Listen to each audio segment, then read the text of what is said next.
Hello again, everybody. This is the Bearded Prepper. I wanted to talk to you today about fallback plans. Some of you are sitting there right now saying, what the heck is a fallback plan? Is that like a trust fall? Not exactly. But both have to do with trust. So I'm coming to you here. Frequently I come to you from one of my fallback locations where I have some extra supplies and plans in place should I need to fall back away from my primary residence or my primary place of living. So, there's a lot of crazy things that happen in the world today, whether it be attacks from, foreign sources, which we've all experienced in the past in this country. It could be, hey, look at the news last year. I don't know where you live at, but over the past couple of years, where sometimes there are roving bands of people that are marauding about under the guise of peaceful protest. I don't know about you, but whenever it's a peaceful protest, I don't usually see things burning or people getting beaten to the ground or people kicking out windows. So, I talk about using common sense in this illogical, crazy world.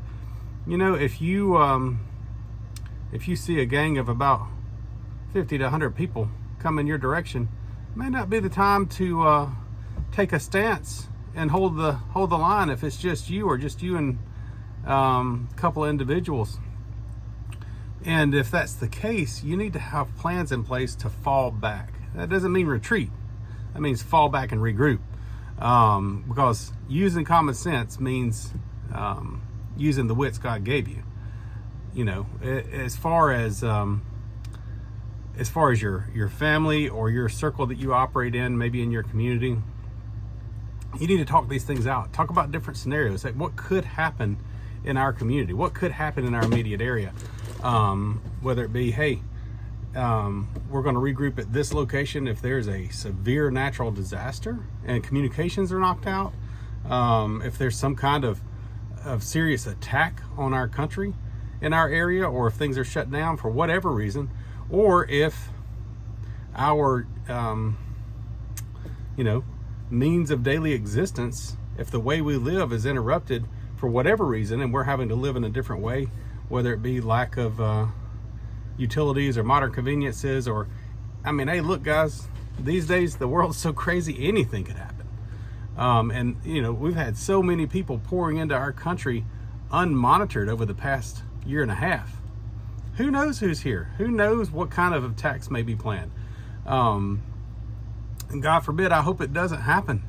But should it happen, have a plan in place. Talk to your circle and to your family and to those that are depending on you about what we will do. Where will we meet up if we're not together? Communications are interrupted, or for whatever reason, we need to evacuate our primary area. What will be next? So having those plans in place now, and everyone knowing what to expect, even if they get confused and go to the wrong spot, at least you know the areas they should be in, so you'll be able to move around hopefully and reunite and collect everyone back together in short order. What if in the middle of the night everyone had to evacuate the house, but for whatever reason? Where would everyone go? What would be the rally point? I also encourage you to run through these scenarios, maybe even, as you saw in my previous video, act them out. Practice makes perfect. The more you can practice something, the more it desensitizes you to the shock. And if you've ever seen anyone in shock, oftentimes they're incoherent or unreasonable, or you just cannot get them to even function.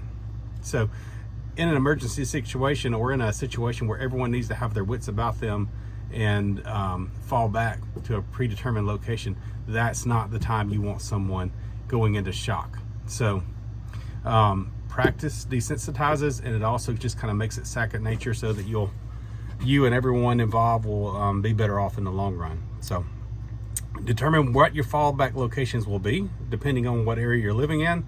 Talk about it, make plans to fall back. If this happens, we go here. If that happens, we go there.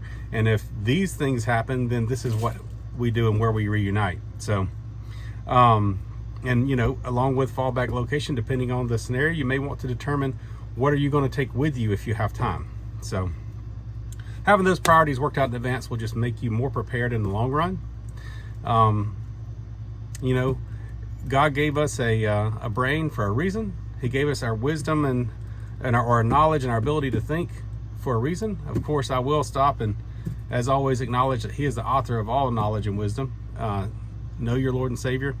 Seek His wisdom and knowledge in all things. And be prepared. Use common sense.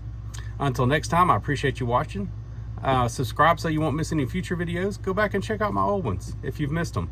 Until the next time, this is The Bearded Prepper signing off.